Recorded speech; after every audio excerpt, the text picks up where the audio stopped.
श्री वृंदावन में एक विरक्त संत रहते थे जिनका नाम था पूज्य श्री सेवादास जी महाराज। श्री सेवादास जी महाराज ने अपने जीवन में किसी भी वस्तु का संग्रह नहीं किया। एक लंगोटी, कमंडल, माला और श्री शालिग्राम जी इतना ही साथ रखते थे।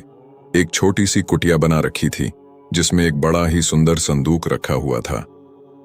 संत जी बहुत कम ही कुटिया के भीतर बैठकर भजन करते थे। अपना अधिकतम समय वृक्ष के नीचे भजन में व्यतीत करते थे। यदि कोई संत आ जाए तो कुटिया के भीतर उनका आसान लगा देते थे। एक समय वहां एक बदमाश व्यक्ति आया और उसकी दृष्टि कुटिया के भीतर रखी उस सुंदर संदूक पर पड़ी। उसने सोचा कि अवश्य ही महात्मा को कोई खजाना प्राप्त हुआ होगा जिसे यहां छुपा रखा है। महात्मा को धन का क्या काम, मौका पाते ही इसे चुरा लूंगा। एक दिन बाबा जी कुटिया के पीछे भजन कर रहे थे। अवसर पाकर उस चोर ने कुटिया के भीतर प्रवेश किया और संदूक को तोड़ मरोड़ कर खोला। उस संदूक के भीतर एक और छोटी संदूक रखी थी। चोर ने उस संदूक को भी खोला, तब देखा कि उसके भीतर भी एक और छोटी संदूक रखी है। ऐसा करते करते उसे कई संदूक प्राप्त हुए और अंत में एक छोटी संदूक उसे प्राप्त हुई। उसने वह संदूक खोली और देखकर बड़ा दुखी हो गया। उसमें केवल मिट्टी रखी थी। अत्यंत दुख में भरकर वह कुटिया के बाहर निकल ही रहा था कि उस समय श्री सेवादास जी वहां पर आ गए। श्री सेवादास जी ने चोर से कहा, तुम इतने दुखी क्यों हो? चोर ने कहा, इतनी सुंदर संदूक में कोई क्या मिट्टी भरकर रखता है? बड़े अजीब महात्मा हो।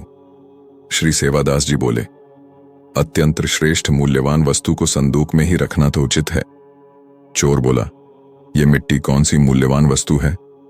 बाबा बोले, ये कोई साधारण मिट्टी नहीं है, यह तो पवित्र श्री वृंदावन रज है।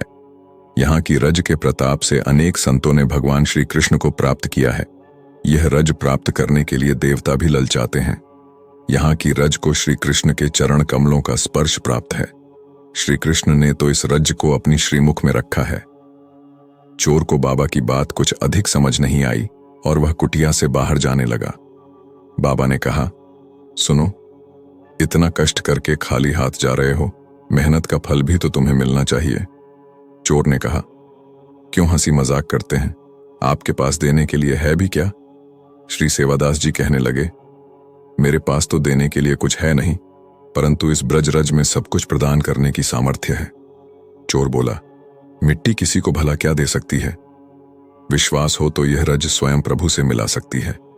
चोरी करना तो तुम्हारा काम धंधा है और महात्मा के यहां से खाली हाथ जाएगा तो यह भी ठीक नहीं। जाते जाते यह प्रसाद लेकर जा। इतना कहकर श्री सेवादास जी ने थोड़ी से ब्रज रज लेकर उसे चोर के माथे पर लगा दिया। माथे पर रज का स्पर्श होते ही वह चोर भाव में भरकर भगवान के पवित्र नामों का उच्चारण करने लगा। श्री राधा कृष्ण, केशव, गोविंद गोविंद। उसका हृदय निर्मल हो गया और वह महात्मा के चरणों में गिर गया। महात्मा ने उसे हरिनाम जप और संत सेवा का उपदेश दिया, देकर उसका जीवन कृष्णमय बना दिया। जय श्री राधे।